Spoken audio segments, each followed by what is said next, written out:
melihat sekilas memang ada beberapa keputusan wasit yang menurut saya agak sedikit menjadi perdebatan ya. Karena memang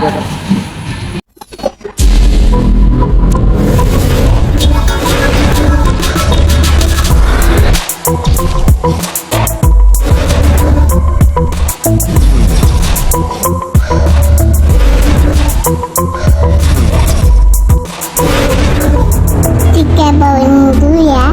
Ada.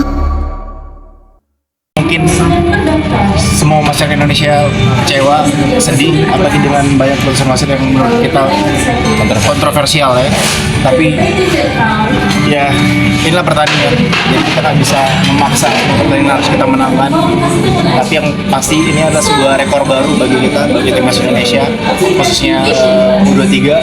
Dan kita perlu bangga bahwa timnas U23, tim debutan, mampu untuk melangkah lebih jauh. Bahkan kita menjadi satu-satunya wakil Asia Tenggara di semifinal. Jadi saya rasa itu satu hal yang membuat kita patut berbangga lah terhadap timnas kita. Tapi kalau mudah-mudahan ini kalau saya rasa tidak boleh berkecil hati karena masih ada satu game lagi untuk menentukan bukan satu kaki sih, menentukan dua kaki kita untuk memantapkan jatah slot di Olimpiade Paris. Dan mudah-mudahan kita menjadi negara yang mewakili Asia untuk berlaga di ajang Olimpiade 2024. Ngeliat wasit sendiri gimana sih bang, kecewa banget nggak sih? Jujur saya nggak nonton, tapi tadi saya melihat sekilas memang ada beberapa keputusan wasit yang menurut saya agak sedikit menjadi perdebatan ya. Karena memang wasit itu sangat berpengaruh. Wasit itu sangat berpengaruh untuk merubah momentum dalam permainan. Jadi ya terlihat sekali bagaimana Indonesia yang tadi sudah mulai mampu mengimbangi Uzbek di awal-awal babak kedua, bahkan sudah mampu mencetak gol. Begitu dianulir golnya, meskipun itu ya bisa dibilang memang ada sedikit offside, tapi sedikit banyak itu mempengaruhi mental pemain kita sehingga akhirnya membuat mereka mulai keteteran, mulai kedodoran, mulai mainnya udah nggak seperti biasanya gitu. Tapi ya mudah-mudahan nanti next matchnya dengan siapapun kita bertanding, mungkin antara siapa wakilnya, Jepang lawan siapa? Jepang lawan Irak ya, siapapun nanti yang akan berhadapan dengan Indonesia akan semakin baik karena tadi kita memang berasa banget ketidakhadirannya Rafael Strijk ya, membuat lini depan kita agak sedikit kurang greget gitu, kurang bisa bermain lah seperti biasanya. Dan terlihat Marcelino kayak kehilangan tandem lah dalam sosok Rafael Strijk. Bang Bilar, perkembangan timnas menurut Bang Bilar Kayak komentator banget gua ngomong. perkembangan timnas Indonesia menurut Bang Bilar seperti apa? Sintayong. Ya untuk ukuran pelatih sudah membawa timnas sekitar 4 tahun ya, Sintayong ya, melatih timnas. Potong sama pandemik ya, menurut saya patut diacungi jempol tentunya Sintayong. Bagaimana progres timnas yang sangat baik, bagaimana di tangan Sintayong kita mulai diperhitungkan, bukan hanya di level Asia Tenggara lagi, tapi di level Asia. Dan saya sepakat ya bahwa memang